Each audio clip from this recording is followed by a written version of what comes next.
നോമ്പ് കഴിഞ്ഞിട്ടും എന്നെ വിട്ടുമാറാത്തൊരു സാധനമാണ് മടി. നോമ്പിന് കൂടെ കൂടിയതാണ്, പക്ഷെ ആശാന് പോകാനൊരു ഉദ്ദേശമില്ലാന്ന് തോന്നുന്നു. അതാണ് ഇത്രയും അലക്കാൻ കിടക്കുന്നത്.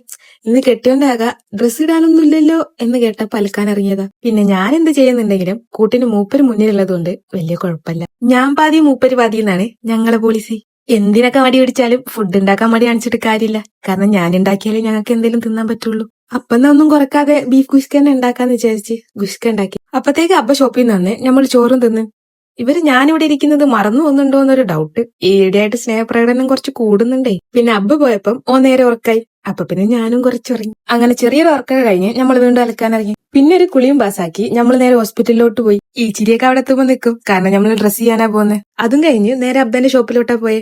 അവിടെ നിന്ന് ഒരു മാങ്ങ വാങ്ങിച്ചു കൊടുത്തിരുന്നു. പിന്നെ അത് അവിടെ നിന്ന് തന്നെ കഴിക്കണം എന്ന് പറഞ്ഞിട്ട് വാശിയായിരുന്നു. അതിന് പൊടിയാണ്. റൂമിലെത്തിയിട്ട് കഴുകിയിട്ട് കഴിക്കാന്ന് പറഞ്ഞിട്ട് ഓനെ നിർത്തി. റൂമിലെത്തുന്ന വരെ അതോനെ കയ്യിൽ തന്നെ പിടിച്ചിരിക്കുന്നു. പിന്നെ റൂമിലെത്തി കഴുകി കൊടുത്ത് തിന്നിട്ടാണ് ഓന് സമാധാനമായി. അപ്പം തന്നെ നടക്കണം. പിന്നെ ഇഷ്ടമായ ഫോളോയിലേക്ക് മറക്കല്ലേട്ടോ. ബൈ.